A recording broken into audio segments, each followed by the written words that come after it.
minutes for the May 14th meeting. Questions or motion?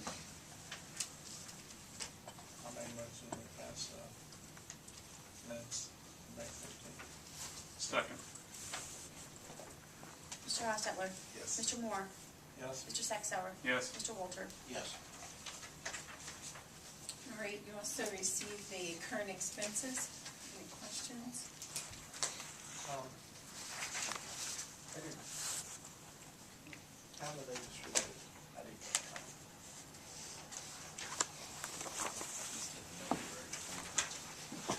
May 15th, okay. I got a question. What was that for on Taylor Auto Body for $1,000 some? To repair a cruiser.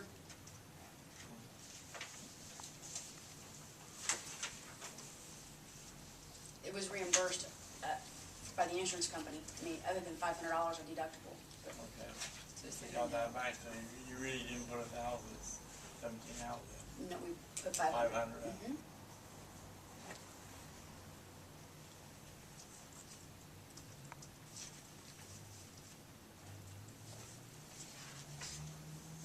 I'd make a motion to approve the expenses as submitted. Second.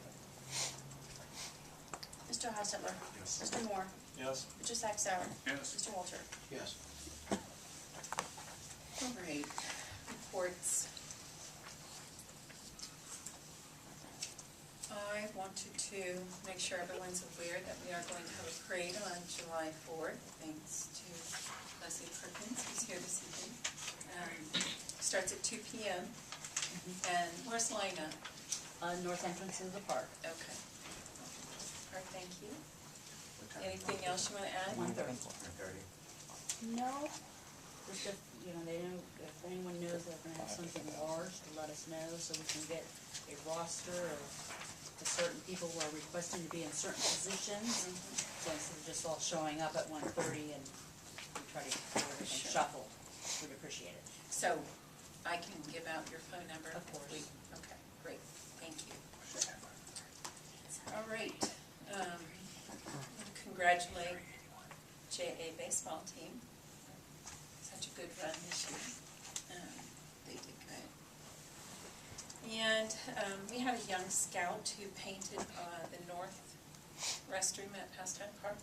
Going in there, he did a great job. Even put the green stripe at the rest of the buildings. Also planted some trees and then gave us his leftover fundraising dollars. So grateful for him. I'm still touching base with some developers about coming to Plain City, having some open dialogue with a couple right now. Met again with Starliner Diner. We are trying to coordinate another meeting with building owner and Eric Phillips at Union County. I spoke at another municipality's Memorial Day event on the 31st. Next week is Union County Chamber Board meeting. And we have 3 music in the park scheduled this summer, June 23rd, July 7th, and August 25th. The gentleman that does this does it on a shoestring. Comes whatever donations come the year before, he uses. And so I know the groups he gets in are generous. They don't get much, so we are grateful. All right.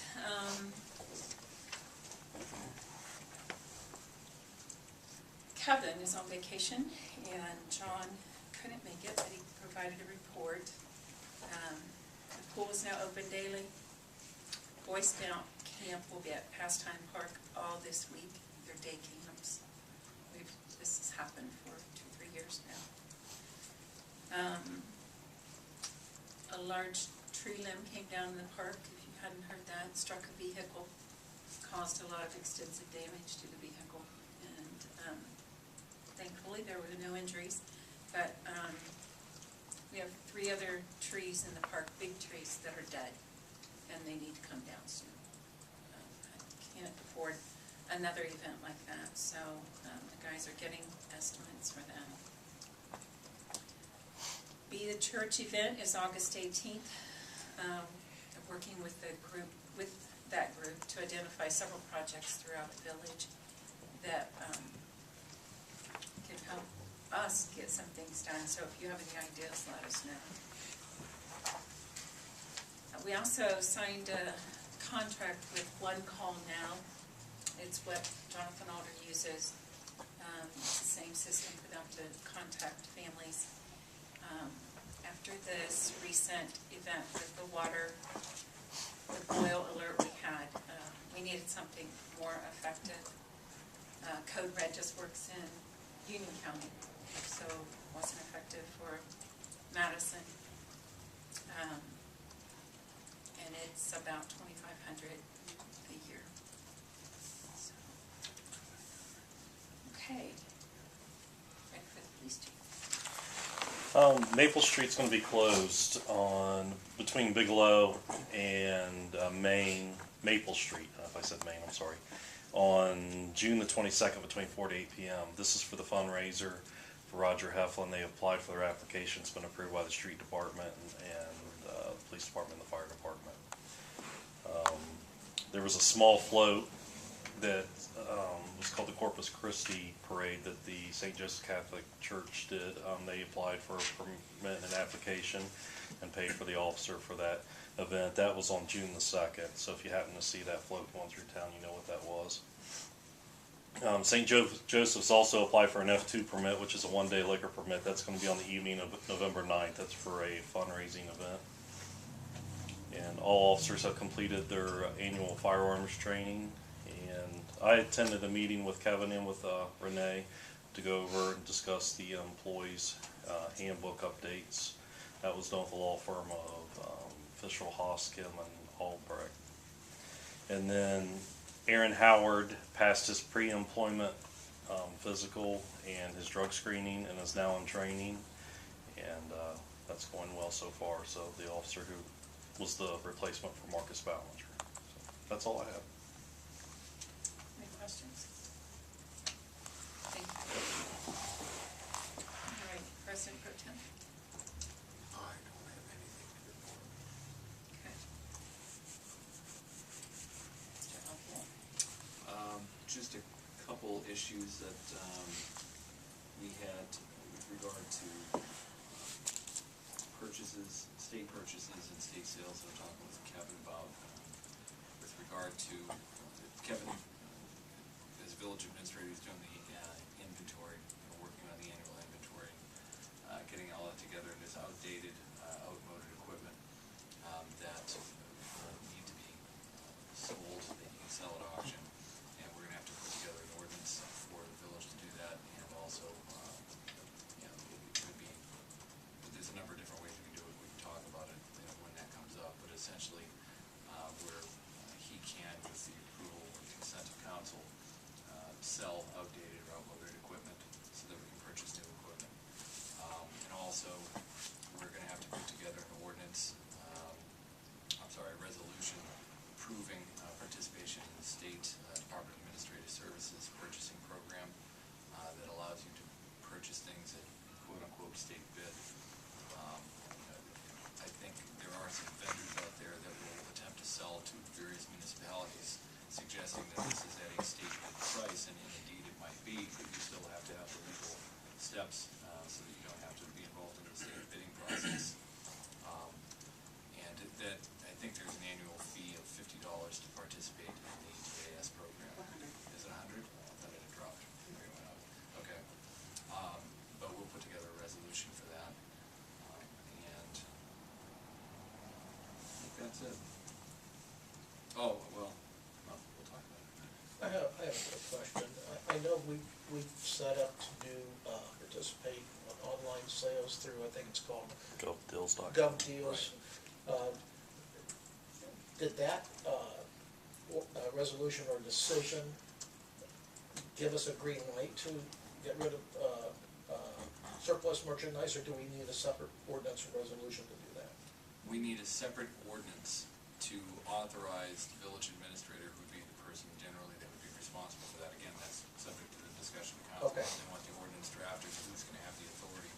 ultimately, I think the most practical way to do it is permit the building, because the way the statute is written, it's revised code 72115. It basically says you can sell equipment, if it's over $1,000, you have to have approval, and it has to be under this by ordinance. So you have to have is basically an authorizing ordinance saying that the village administrator has the authority to do this, and then by separate resolution to council, he'll present it to council saying, we're gonna sell this, we're gonna sell that, they're valued over Okay. $1,000, we'll have a resolution proposed, so the council can agree on it. Thank you. Did we, I thought, I Yeah, thought when we did it for the police department, I thought it was also done through, that we could do it on the public works side as well. It should be for both, Okay. and I'd have to look, because I don't know if we did it by resolution or by ordinance before. Yes, we have. We've done it by ordinance. Okay, all right. Was it unended? I There think wasn't it's a, a two-year every year. renewal or That's what I annual. thought, that's, Has to be done every every year. year. Right. Okay. Anything else? That's it. Planning and zoning. Next Wednesday is planning and zoning here at 6:30, I'm sorry. DRB? We're just still waiting for some pending application submittals, including a security bank. I think the projects will be a little bit larger than they originally expected, given the size of those first 4 windows. And I know the original design was always 1 pane, and I know they're kind of looking at having 2 panes to a window. And it may boil down to economic feasibility, so there may be a little bit of a change there.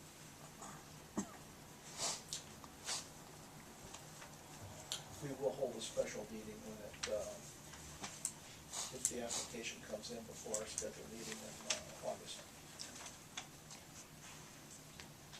Great. CRC? Been looking for CIC,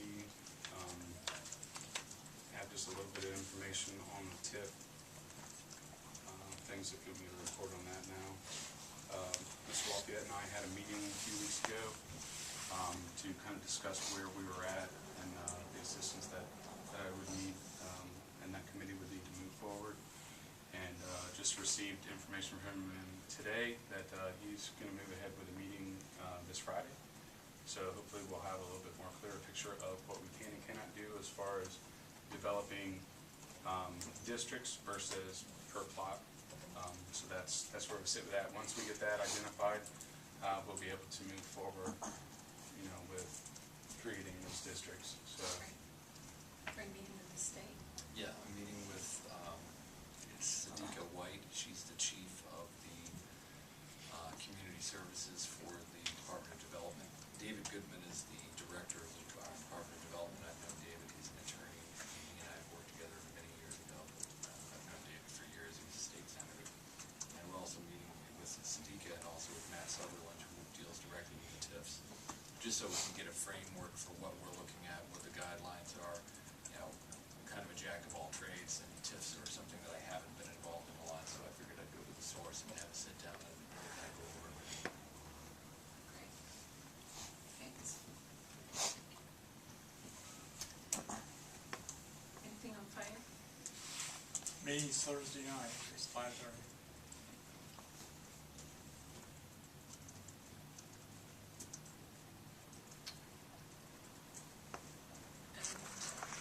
Tom's not here. Sean's not. Personnel appointments? For the scheduled meeting. Come on. Do you need to schedule? Yep. Yeah, this month? Yes. All right.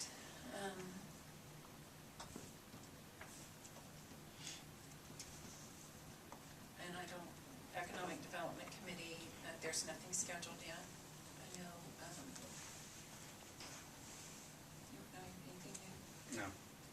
No, I have to finish up my homework on my piece, but outside of that, I know we were waiting to get some information so we could get back together, and then there's supposed to be a kind of Q&A with Zach Well, or Will. so, well, There's a Z in there somewhere. yeah. Okay, anybody have anything else? Great, moving into old business. Second reading of resolution 1013, employee pool membership passes. Motion to pass second reading of 1015. Second? Mr. Hostetler? Yes. Mr. Moore? Yes? Mr. Saxauer? Yes. Mr. Walter? Yes. Second reading of resolution 1313, Union County Prosecutor Agreement. Motion to pass second reading of resolution 1313. Second. Mr. Hostetler? Yes. Mr. Moore? Yes. Mr. Saxauer? Yes. Mr. Walter? Yes. And the second reading of resolution 1413, which is the Madison County Prosecutor Agreement. Motion to pass second reading of resolution 1413. Second. Mr. Hostetler? Yes. Mr. Moore? Yes. Mr. Saxauer? Yes. Mr. Walter? Yes. Great. That's the end of our agenda. It's a pretty quick meeting. So, is there anyone here this evening? I know one person that wants to address council. So why don't you go ahead and stand and state your name and I don't want to have my back to anyone, so I'll come around this way. I'm concerned with the $7 that was designated for the senior citizens at Pastime Park. I am can you give me your name again, Sandy? Sandy, S-A-N-D-I, Appel, capital P, or A-P as in Peter, P as in Paul, E-L. I've been coming here for 7-8 years, and I came up from Florida, and of course the prices down there are pretty cheap when you belong to an organization. And I had a heart attack. I called and asked if there was a senior citizen Are you talking about camping? camping at Pastime Park. If there was a senior citizen discount, a Golden Buckeye card, or AARP or whatever. No, there's nothing there. It's just $25. I can't afford that. I'm 79 years old. I'm on a fixed income. I've done my work with the state of Ohio and the juvenile system. And I like to come to Pastime. All my doctors and so forth are here in Marysville, Dublin, etc. I cannot get another place where it wouldn't cost me the gas money to come into these areas to get served. I budget for Pastime, and now I am completely lost. I spent several days at Walmart. I'm going to have to ask if Kmart would keep me overnight. I used to stay in the my mechanic's large parking lot. I can't do that either.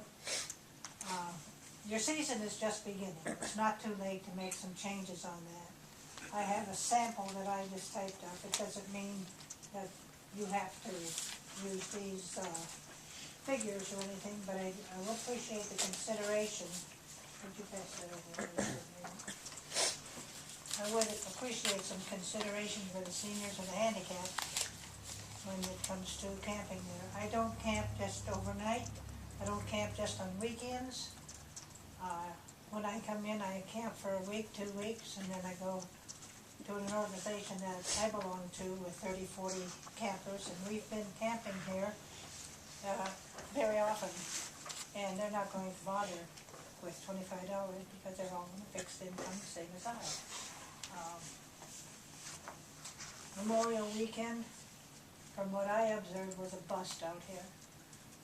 I used to come here, there was no place to park. Even the 20 amp were full. I went into the park during that weekend. I could have picked any place I wanted to park, so that fee is keeping people away. It's one of the things that is keeping them away. You have some Park Day's coming, your 4th of July, your Threshers, your Labor Day weekends, the other weekends where people generally pile in there, and like I said, you can't get a place to park. And now it's open. I have called 10 or 12 other campgrounds, and there was only one that did not give seniors or handicap any consideration, and one that charged $5 for a dog. I have a dog. I've never been charged for my dog. I lost my best friend, 16th of September, and got another little Chiweenie in October, so that took care of that. She is a sweetie too. I'm asking for some consideration for the seniors and the handicapped.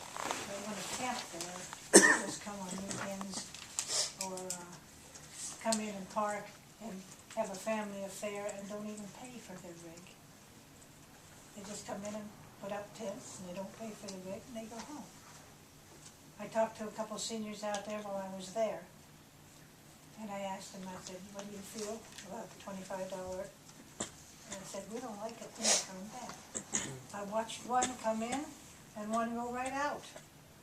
So you're gonna lose money by charging so much that we can't afford it, because of many of the people out there are seniors. And if you come out and look, you see how I have a rig, oh, she's got a rig, she's making money, she's, can afford all this big thing. That's not true. I couldn't afford to live in an RV or in a mobile home park with the taxes and everything that happened, so I bought the rig so I could survive. I live in my rig. It's my home on wheels. If I can't come to Plain City, I'm going to have to start going to little empty parking lots. I do have the dog that will bark, but she's only this big, and she's 10 and doesn't have much teeth. So I'd have to do biting. I do not carry a gun at this time, but I'm considering it, and because of the different places that I have to choose, because I can't come back to pastime at that price. So I appreciate your consideration. I saw a fellow folding the orange cards. It wouldn't take him a second to put a little note like I just gave you. I mean, those don't have to be the prices, but at least give us some consideration. I'm not only a senior citizen, I'm handicapped too. I can't breathe well. And let me tell you, folks, I'm probably the oldest one in here, except maybe John. And He it doesn't gets know his worse. name, that's Jim. It's actually Jim. John You already talked. Jim John. We call him Jim John. I'll tell you, if you don't get some consideration, it gets worse, and you're gonna go through it too. Thank you. Thank you. Thanks. Okay, is there someone else who wanted to address council? Just state your name. Damon Kiefer, I live over at the Meadows in Plain City. We've called into the office here a number of times for the streetlights. Not only do I have an 11-year-old and an 8-year-old, there's a lot of people that have little kids, and it's kind of hard to let them play outside. I mean, when I was little, I played outside at dark. When the streetlights aren't working, it's kind of hard. And I know they've had people out at various times to repair them, but just like some consideration to have somebody look at the streetlights. How many are out? I know as soon as you turn into development, the two that are right there as you turn in, I think are out, and the one across the street, because I live right at 503, the one that is right across the street flickers on and off. Do you know who services them? John or AEP? Is that AEP? Yeah. It's AEP. Yeah, and I know that Yeah. it's There's also an a issue. safety issue. Absolutely. If I'm correct here in my memory, those are not, they're too old, can't replace the bulbs and stuff in the ones we have. Because they're incandescent. Not clear what the issue is. I know they're outdated and it's an issue with ABP. I think if I recall, like you said, there was a problem with the repair parts. They're not available. So essentially, Absolutely. it'd probably require a new light, which AEP, So, we are aware of it, and it's on our list. I mean, I hate to put it like that, but I sure understand your concern. And then I have one more. I mean, we've joined the pool. We've joined the pool every year. We've been here. It's very upsetting when you go in there and there's, 2 of the restrooms in the men's area are closed. And the spray ground is closed, or it kind of half works, considering the pool just opened. And we were just there over the weekend. So that's, we spent the money to join the pool, and the kids were kind of disappointed. Sure, Or sure, when that's about- got to go to the restroom, I have to tell my son, I'm sorry, you have to go into the ladies and use the restroom. So, They were closed. yeah, they had the caution tape over it. So, And the spray ground's not working or partially it working? partially worked. So, We'll look into it. thank you. Thanks.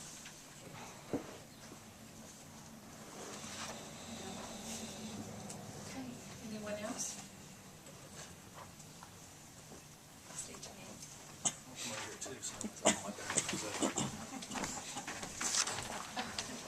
Scott Davis, I live at 219 North Chillicothe.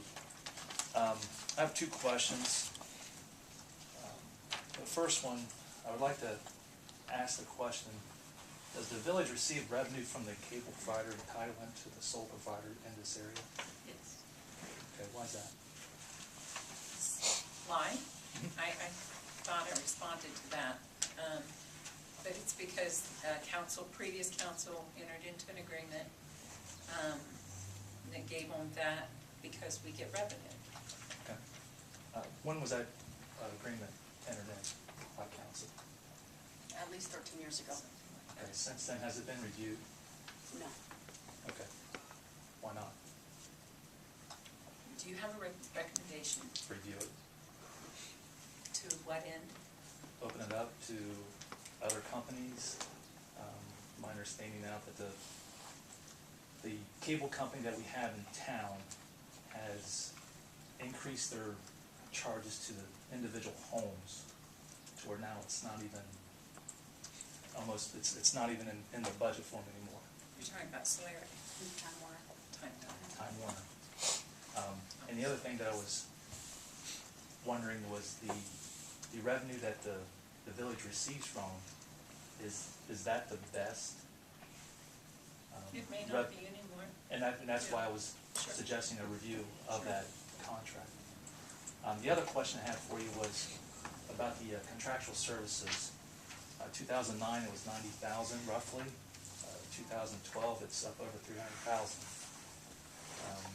Can you please explain that? We can. We have done that several times, and I don't have a problem doing it again. Why don't you? Contractual services jumped up in 2012 because of damage from storms, we had a tree fall on the park restroom, and then that was about $70,000. All of it was insurance reimbursed, it's just a pass-through money. That's why the contractual jumped up so high in 2012. But you also see the revenue jumped up, 2012 was higher as well because of the insurance checks. So you're saying that the budget will show that we paid the money out just like we did with the police cruiser? Right. And all of about $500 came back? Right. Okay. So, because I sent you an email letting you know that I was coming in tonight to ask you these questions. And I got an email back from the mayor. And I added it up real quick. $60,000 for the safe routes to school, $60,000 for restrooms and building repairs, and in parentheses said tree damage. So that's $120. Another $11,000 for repair to the police department, so that puts us at $131. And then $5,000 for removal calls from store damage, a tree removal calls, so that puts us at what, $136? And then $3,000 in electrical work due to store damage, so that puts us at, correct me if I'm wrong, but $139,000. So 64 puts me at 200. I'm sorry. $164,000 is still, hasn't been answered for. Well, the appropriations this year, I can't go back to 2009, things have gone up in price, obviously. I don't know what the appropriation was in 2011 versus 2012, but in 2013, the appropriation's $157,200, I believe, in that line item. That's correct. So, And we don't you're have talking, all that paperwork here, but we're glad to be able to show you that. She could easily show you that, you want to meet with her. Well, are you directing her to have a meeting with the public, not just one-on-one? Have a meeting with the public. Right, so have an open public with Ms. Van Winkle, just like we have here tonight, that anybody can come in and we can discuss the budget. Is that what you're directing her to do? I'm not. I suggested that you come in and sit down with her if you have questions. Well, I do have questions, and that's why I'm here asking. Let me just clarify things just for a minute here, just because and I don't want to cut you off. Everybody has a right to speak in any public meeting and voice their concerns and raise the issues, and everyone has a right to contact Ms. Van Winkle or any other elected official or member of administration with any direct questions that they have. However, I don't think it is appropriate that you, I think you guys are very polite tonight. There's no obligation on the council's part to get into a debate or discussion about any of this in any given evening at a village council meeting. If you have specific questions, that's fine. And if any individual has a specific question, that's fine. And the council's here to answer them, and certainly Renee will answer any questions. But I don't think that it's an open forum where Renee has to stand up or sit in front of a meeting of however many people and get peppered with questions. If there is something in specific that you want to see, any citizen wants to see, they have a right to ask that specific question. No, there's nothing being hidden here, nobody's trying to conceal anything. But I think it's a little bit unfair to set up or direct her to have a meeting with however many citizens want to come in there and pepper her with random questions about the budget, and, obviously, she's not prepared for that. So if there is a direct question, you have a direct answer, she can provide you with a direct answer, and that goes for anybody that has any questions on the budget. Duly noted. However, I wasn't here trying to get into a debate with the mayor or anybody else on the council. I was challenged by the mayor to find money in the budget that will provide salaries for the 7 police officer. I have. I'm asking for the numbers. I'm asking what's the best alternative here to do it. And if you're saying that we need to meet with Ms. Van Winkle, that's fine. Let's set up a meeting, but it's not going to be one-on-one. It's going to be for an open discussion of the people of the village. Everybody's going to be invited to it, and we need to educate everybody in the village of how much money the village has, how much we have planned out, so that we can say, and I told you this at our meeting back in April now, that if the village needs more money for that police officer, I'll support that levy. But just like the levy that was not passed last year, has a lot to do with the fact that, one, the people of the village, and I'm confident in saying this, doesn't trust the council members in their decision to go after that levy from their past experience. So now we're to another point in this journey down the road that we're going, that we need to educate everybody what's going on with the money that we already pay. And giving us numbers like half the answers to where I told you on May 28th that I was coming in tonight. And I responded to your email with answers. Right, which I didn't ask for, because I told you I was No, but coming, I I provided was them coming ahead ahead of of time to tell you that I was coming in. So, Ms. Van Winkle, whenever you're ready, please set aside an evening, and a group of us will come in. No, that's not going to happen. Ma'am, people in the village, they work during the day, they can't take time off to come in and meet This is, with her. So, please tell us when to meet with her. you can set up a meeting with her to get your answers. Then if you want to hold a meeting and explain what you heard, that's fine. But if you want to have a one meeting with her, Thank you. feel free. My 2 minutes is up. I Anyone? had an action the last meeting, and I've completed it, I still haven't approved it. It will be the topic of discussion at the upcoming personnel and finance meeting that Renee talked about. But I've analyzed the contractual expenses for each of the previous 4 years, plus the appropriations for 2013 by year and by fund and by category. And this is going to be made available to personnel and finance and to council. Right now, it's work in process. It's my personal work. It's simply an organization of the data that's already in the city's financial reports. It's just a matter of organizing it where it's easy to understand and do some comparisons over years. I also had an action to do one on supplies and material by year and by fund, and that's been done. So, and in doing this, I'm hoping that it will take the government accounting standards that the village fiscal officer is required to adhere to, and maybe present it in a format that is probably maybe more user-friendly from a public standpoint, because we do not use public accounting standards, we use government accounting standards. We get audited based upon that. So this is intended to help create a bridge between the two, and the numbers will match 100%. It's just that it's organized for ease of understanding.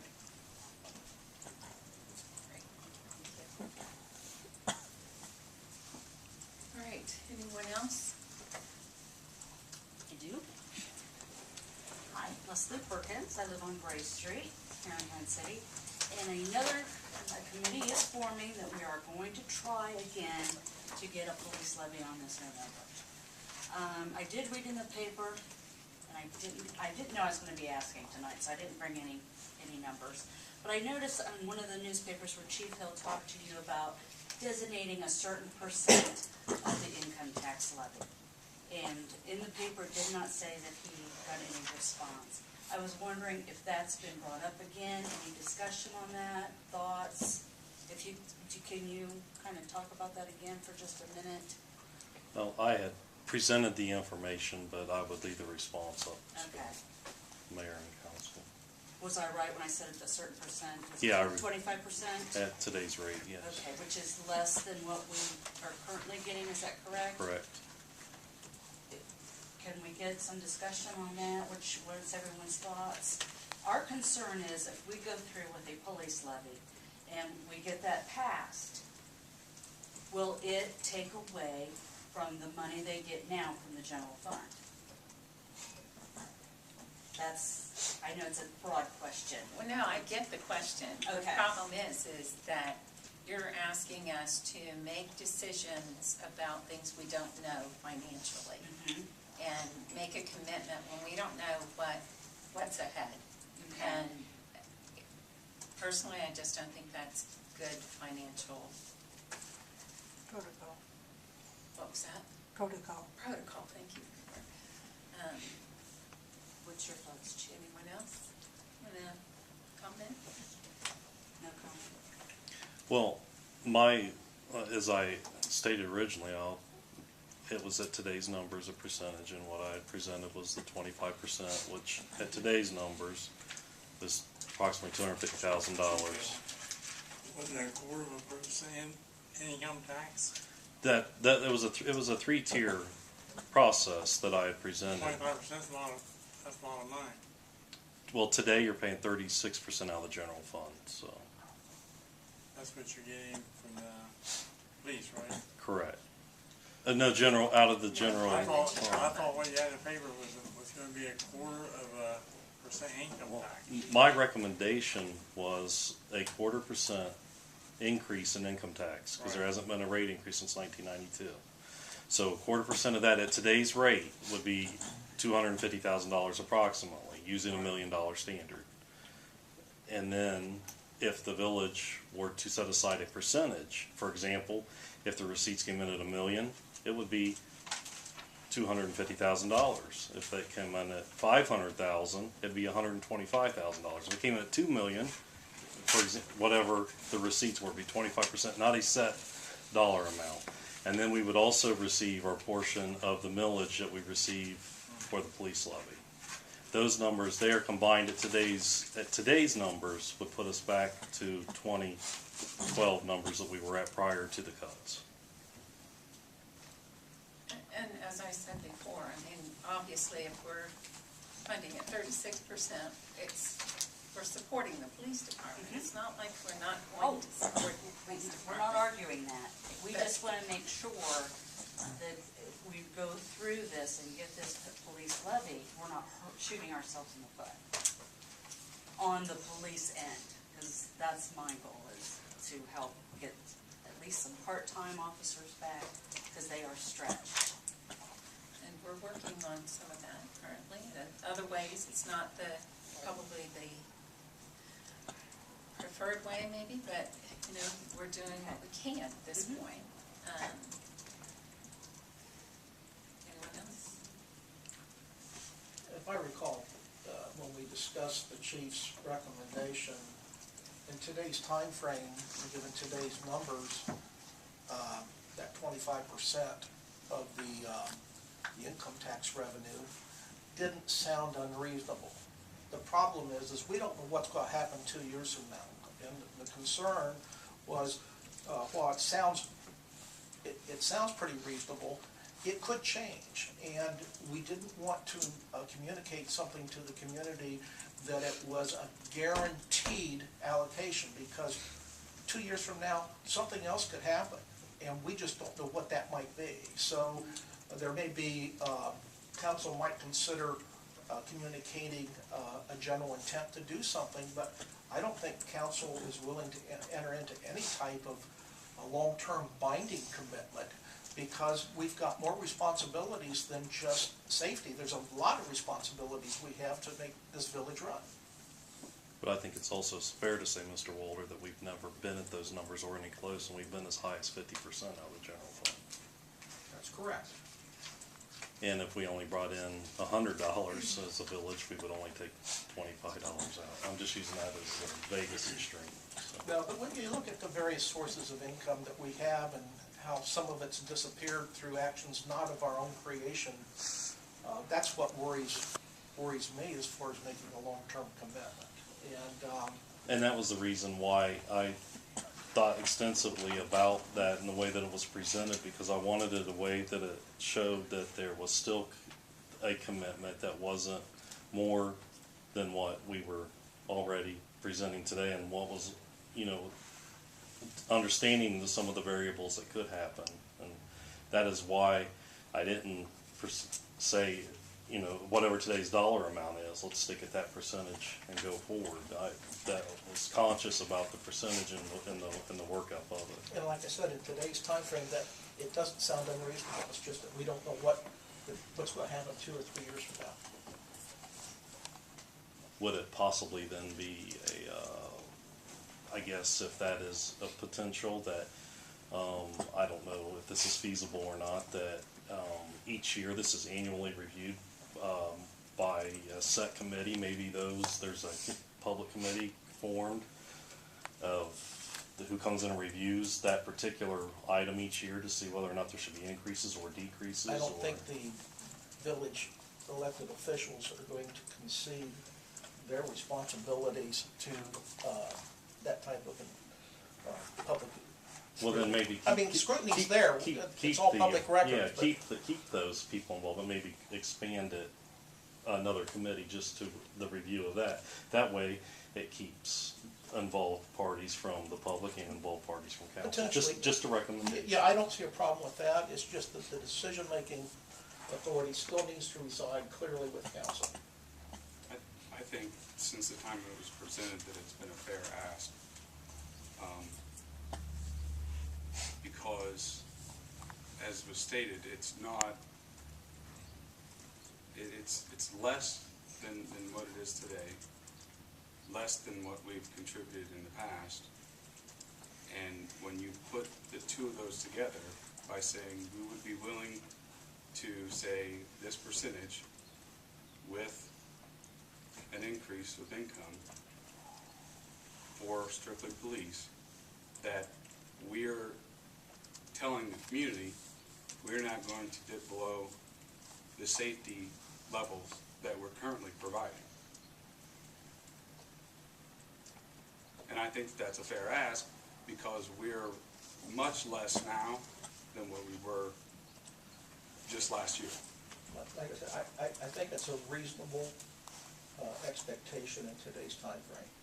But for a long-term commitment, I'd be very hesitant as far as a guaranteed long-term commitment. I would not want to misrepresent that to the public. It would have to be presented accurately. And things could happen. I just don't know what they might be. And I think that's a fair assessment. That's why I think an annual or a biannual review of it, of a specific committee formed just for that purpose may be something that would. Or even match the time frame of the new levy that would be passed, whatever that will be. I'm not sure, 1 year, 2 years, as long as we have this additional levy. I think council is saying absolutely they support the police department. They will